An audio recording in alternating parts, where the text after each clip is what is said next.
Genius Zirakpur के video lecture series में आपका स्वागत है। आज हम class 9 science chapter 8 force and laws of motion करेंगे। इसमें 17 क्वेश्चन हैं। हम 17 के 17 क्वेश्चन का सोल्यूशन देखेंगे और उसका फंडामेंटल और लॉजिक समझने की कोशिश करेंगे। Question 1, an object experience net zero external unbalanced force. एक ऑब्जेक्ट है जिसके ऊपर कोई भी फोर्स नहीं है, अनबैलेंस्ड फोर्स नहीं है, पूरी फोर्सेस बैलेंस हैं।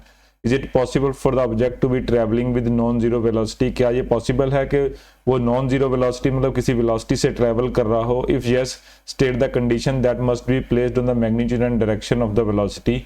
If no, provide the reason. अगर हाँ है तो उसका जस्टिफिकेशन देना है, अगर ना है तो उसका जस्टिफिकेशन देना है। देखिए, नेट जीरो फोर्स अगर किसी चीज पर लग रही है तो वो कांस्टेंट वेलोसिटी से ट्रेवल कर सकता है, क्योंकि जो फर्स्ट लॉ ऑफ मोशन या लॉज ऑफ मोशन में ये बताया जाता है कि अगर कोई नेट फोर्स है तभी एक्सेलरेशन आएगा, लेकिन वेलोसिटी की कंडीशन नहीं है। तो एक्सेलरेशन मतलब वेलोसिटी चेंज होगा। अगर किसी चीज की वेलोसिटी है और वेलोसिटी चेंज नहीं हो रही है, इसका मतलब उसके ऊपर नेट फोर्स नहीं है। तो ये पॉसिबल है। देख लेते हैं answer. Yes, even when a object experience a net zero external unbalance force, it is possible for object travelling with a non zero velocity. मतलब उसकी कोई वेलोसिटी हो सकती है। This is possible only when object has been moving at a constant speed. अगर speed change नहीं हो रही है, वेलोसिटी मतलब वेलोसिटी चेंज नहीं हो रही है, तो ये पॉसिबल है, क्योंकि उसके ऊपर कोई नेट फोर्स नहीं है। तो नेट चेंज इन एक्सेलरेशन नहीं होगा। एक्सेलरेशन नहीं होगी तो वेलोसिटी चेंज नहीं होगी। Then there is no net unbalanced force applied on the body. The object will keep moving with non-zero velocity. To change the state of the motion, a net zero external unbalanced force must be applied on the object. Question 2 पे चलते हैं। When a carpet is beaten with a stick, dust comes out of it. Explain. इसमें क्या है, जब हम carpet को beat करते हैं तो डस्ट पार्टिकल्स बाहर निकल आते हैं। क्यों?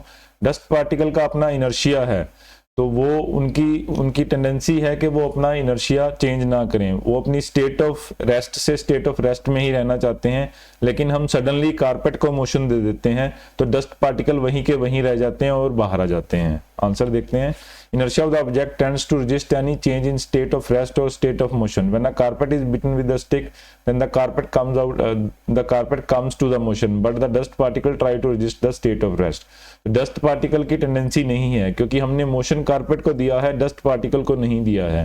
तो डस्ट पार्टिकल क्या है, अपने इनर्शिया स्टेट में वहीं रुक जाते हैं। According to Newton first law of motion, the dust particle stay in the state of rest while the carpet moves. तो कारपेट मूव कर जाता है, hence the dust particle come out of the carpet. Question 3, why it is advised to tie luggage kept on the roof of a bus while a rope? Same condition यहाँ पे लगती है। जो आपका luggage है ऊपर पड़ा है, अगर आपने बांधा नहीं हुआ तो लगेज का इनर्शिया अलग हो जाता है और बस का अलग हो जाता है। अगर बस कभी भी एक्सेलरेट या डी एक्सेलरेट करेगी तो लगेज की टेंडेंसी रहेगी कि वो अपनी उसी वेलोसिटी या उसी स्टेट में रहें। फॉर एग्जाम्पल, अगर बस एकदम से चलेगी तो अगर आपका ऊपर लगेज नहीं बांधा होगा तो वो लगेज रेस्ट में रहने की कोशिश करेगा और वो पीछे गिर जाएगा।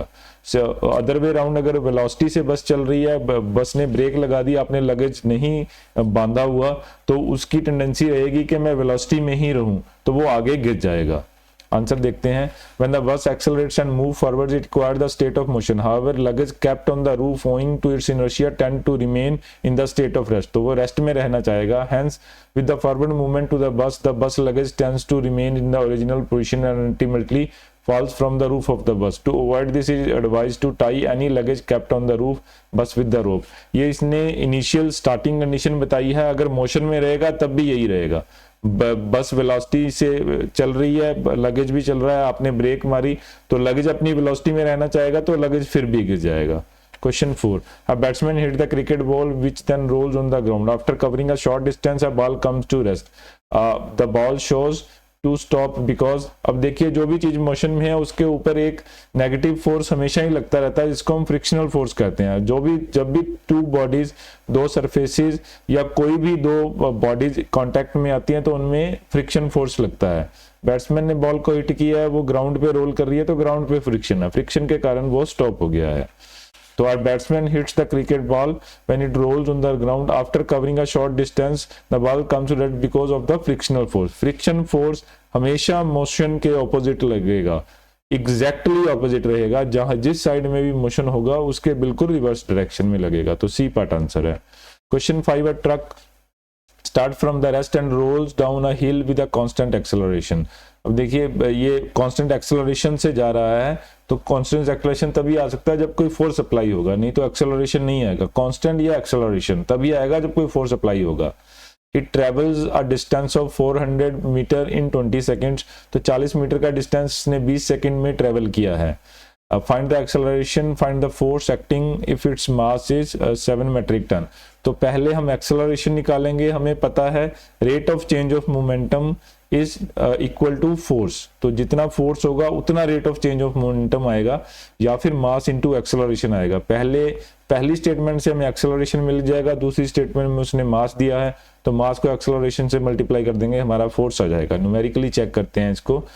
इनिशियल वेलोसिटी 0 है, टाइम 20 है, s 400 है, फाइनल वेलोसिटी उसने दी नहीं है, तो s equal to ut plus half at square. u हमें पता है, t हमें पता है, a हमें निकालना है, s हमें पता है, तो ये इक्वेशन अप्लाई कर देंगे। 400 इसको 0 0 u है into 20, half a 20 square, 20 time है, तो यहाँ से s की वैल्यू आ जाएगी, आपके a की वैल्यू आ जाएगी, तो a is 2 metre per second square. Force mass into acceleration के बराबर होता है, या rate of change of momentum होता है, दोनों एक ही बातें हैं।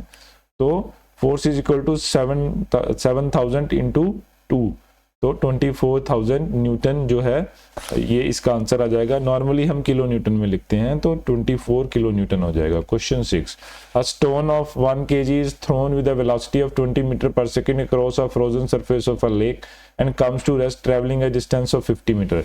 देखिए उसने इनिशियल वेलोसिटी दे दी है 20 मीटर पर सेकेंड, फिर वो फ्रिक्शन के कारण उसकी वेलोसिटी कम होती जा रही है, मतलब एक्सेलरेशन नेगेटिव लग जाएगा। What is the force of friction between the stone and the ice, तो हमने इसमें एक्सेलरेशन निकालना है। एक्चुअली में इसको डी एक्सेलरेशन बोला जाता है या नेगेटिव एक्सेलरेशन बोला जाता है। तो फर्स्ट कंडीशन से पहले हम एक्सेलरेशन निकालेंगे। एस और ए दे रखा है, सेम क्वेश्चन है जो पिछले में किया था, सेम इक्वेशन लगेगा, उसके बाद उसको मास से मल्टीप्लाई कर देंगे। चलिए न्यूमेरिकली चेक करते हैं। u 20 है, v 0 है और s 500 है, तो v square is equal to u square plus 2as हो जाएगा। तो आपको वेलोसिटी की वैल्यू मिल जाएगी -4। माइनस का मतलब है कि एक्सेलरेशन -4 एक्सेलरेशन का मतलब है कि जो वेलोसिटी के अगेंस्ट लग रहा है वो वेलोसिटी को कम करेगा।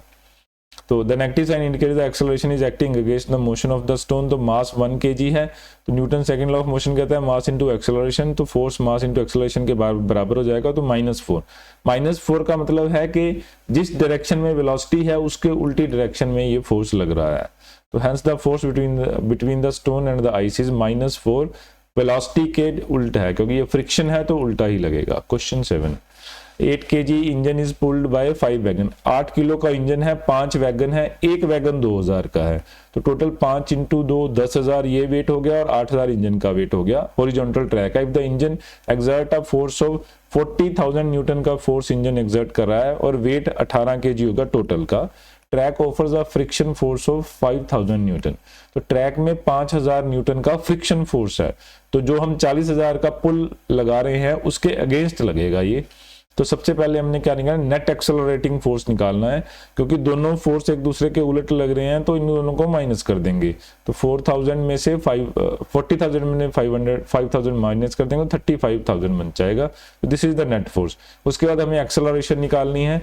एक्सेलरेशन हमें पता है force is equal to mass into acceleration. Force उसने हमें दे रखा है, एक्सेलरेशन हमें निकालनी है, ये नेट फोर्स यूज करेंगे। उसके बाद मास ऑफ द वैगन जो है वो वैगन का मास और इंजन का मास सबको जोड़ देंगे, 18,000 kg हो जाएगा। और force frictional force mass into acceleration FA upon m हो जाएगा, और 1.994 एक्सेलरेशन आ गई है। ठीक है, एक्सेलरेशन अब जिस तरफ फोर्स लग रहा है उसी तरफ लग रही है, तो वो स्पीड को बढ़ाएगी। थर्ड क्वेश्चन है the force of wagon 1 on wagon 2। तो वैगन 1 वैगन 2 पे कितनी फोर्स लगाएगा, कितना वेट है पीछे। ठीक है जी, weight mass of wagon 4, wagon 1 तक जो वेट है वो चला गया है, तो वैगन 2 के बाद जितना वेट है उतनी फोर्स लगेगी, तो 2000 इंटू 800। एक्सेलरेशन हमें पता है क्योंकि सारे वैगन जुड़े हुए हैं, तो एक्सेलरेशन सेम रहेगा। तो हम क्या करेंगे, 8000 इंटू 1.9, तो ये हमारा आंसर आ जाएगा। Question 8. An automobile vehicle has a mass of 1500 kg mass, and what force must be between vehicle and the road if the vehicle is to be stopped with a negative acceleration of 1.7 metre per second square. अब देखिए हमें friction force निकालना है, D acceleration दे रखा है, उसने मास दे रखा है, तो सेम इक्वेशन लगेगी। मास of the wagon is 1500 kg, final velocity 0 है, एक्सेलरेशन -1.7 है, Newton second law of mass into acceleration is 1500 minus 1.7, तो फोर्स जो है -2550 हो जाएगी। Question 9, what is the momentum of N object of mass am moving with the velocity v। तो हमें पता है मोमेंटम जो है मास इनटू वेलोसिटी के बराबर होता है, और rate of change of momentum मतलब delta mv upon delta t that is equal to the force, तो मास इनटू वेलोसिटी हो जाएगा। Question 10, using a horizontal force of 200 newton we tend to move a wooden cabinet across the floor at a constant velocity. अब 200 Newton की force लगा रहा हूं और मैं कांस्टेंट वेलोसिटी से जा रहा हूं।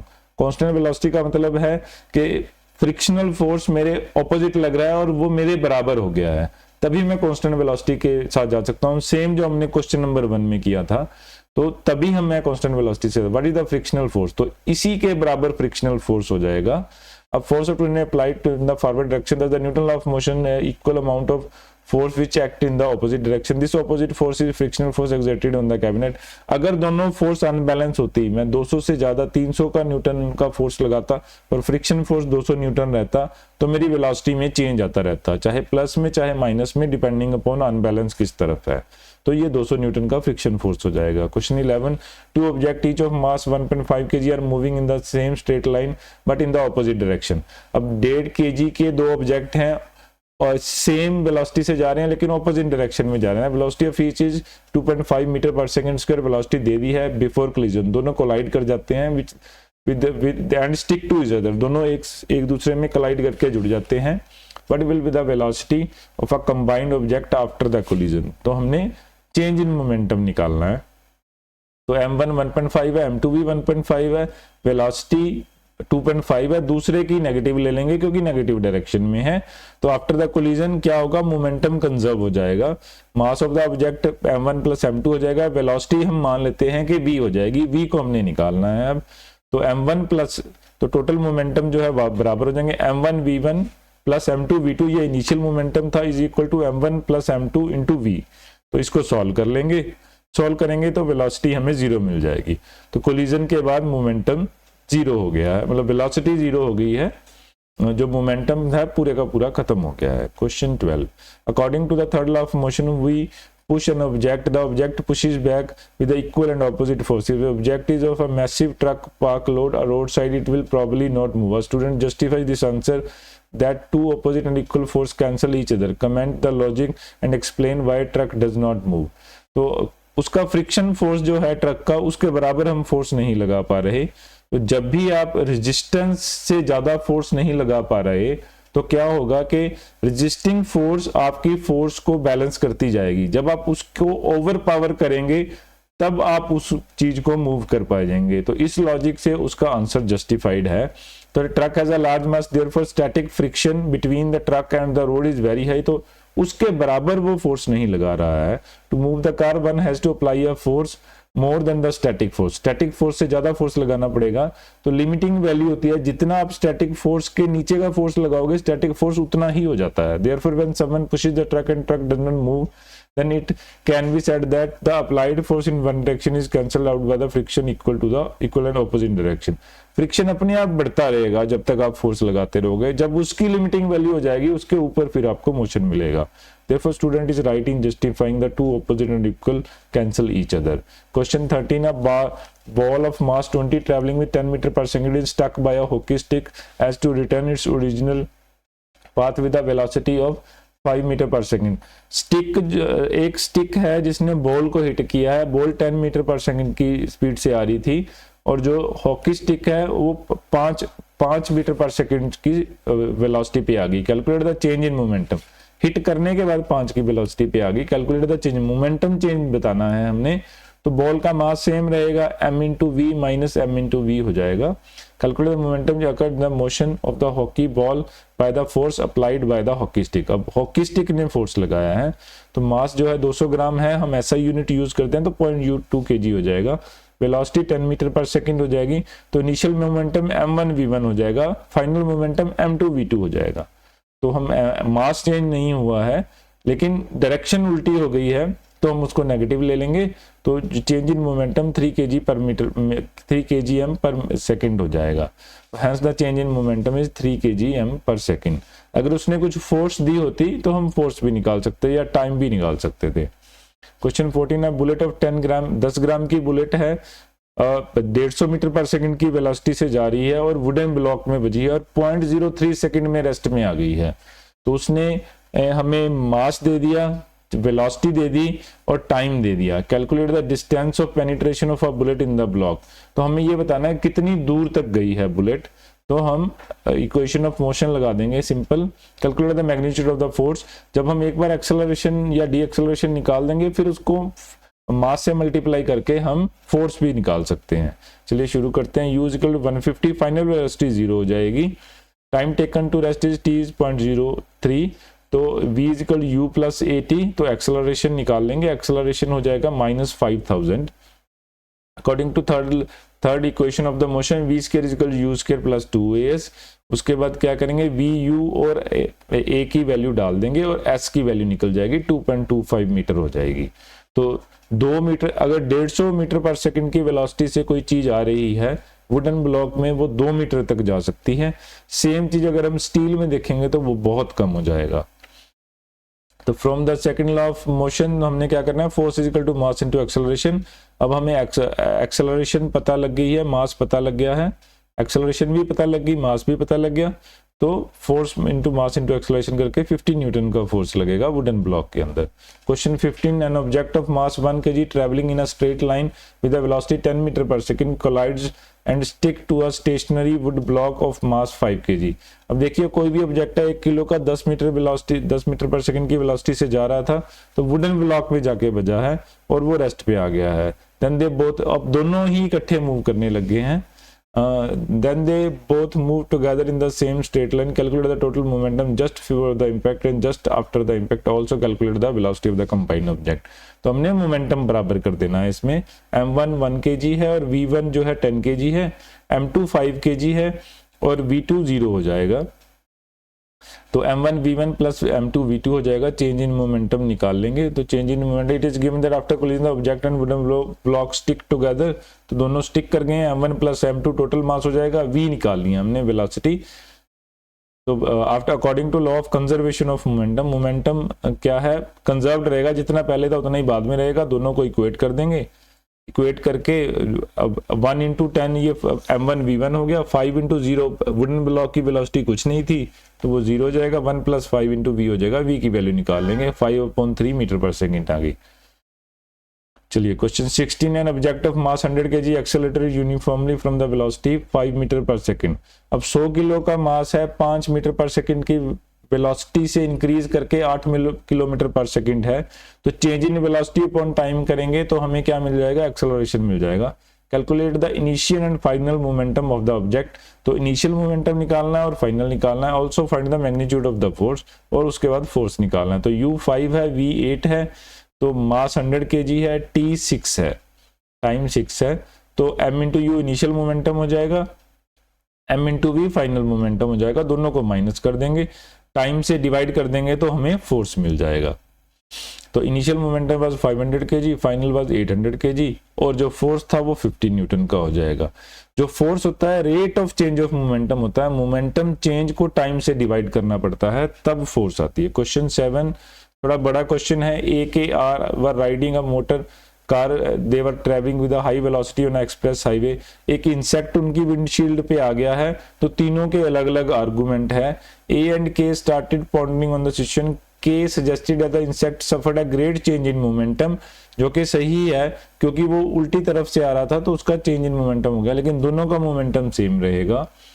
A said that since the motor car was moving large velocity exerted a large force, तो क्योंकि उसका मोमेंटम ज्यादा चेंज हुआ है तो वो लार्ज फोर्स एक्सपीरियंस करेगा. As a result the insect died. Rahul was, while putting an entirely new explanation, said that both motor car and insect experienced the same force and change in momentum. Force दोनों पे same लगा है लेकिन insect उतनी force beer नहीं कर पाया, तो इस कारण से वो डेड हो गया है. चलिए इनके कमेंट्स को देखते हैं. According to law of conservation of momentum, the momentum of the car and insect before collision, ये बिफोर और आफ्टर कोलिजन दोनों बराबर रहेंगे. तो change in momentum of the car and insect is zero, दोनों का सबमिशन जीरो है लेकिन अलग अलग में मोमेंटम चेंज बहुत ज्यादा है. The insect get stuck on the windscreen, this means the direction of insect reserve. As a result the velocity of insect changes to a great amount. तो जितनी ज्यादा वेलोसिटी चेंज होगी, मास चेंज नहीं हुआ है, तो उतना ज्यादा मोमेंटम चेंज हो जाएगा. On the other hand the car continues moving with the constant velocity. Hence Kiran's suggestion that the insect suffers a greater change in momentum as compared to car is correct. उसका ज्यादा momentum change हो गया है. The momentum of the insect after collision becomes very high because of the car is moving at a very high speed. Therefore the momentum gained by the insect is equal to the momentum lost by the car. तो जो momentum change हुआ है insect का, car पे ज्यादा फर्क नहीं पड़ेगा क्योंकि कार का मास बहुत ज्यादा है. अख्तर मेरा correct conclusion because mass of the car is very large as compare to mass of the insect. चलिए class 9 science chapter 8 force laws and motion के हमने 17 के 17 क्वेश्चन कर लिए हैं. हमने काफी डिटेल में समझाने की कोशिश की है. अगर फिर भी आपका कोई क्वेश्चन है तो आप हमें कमेंट सेक्शन में लिख सकते हैं, हम उसका जल्दी से जल्दी जवाब देने की कोशिश करेंगे. आपका वीडियो देखने के लिए बहुत बहुत धन्यवाद.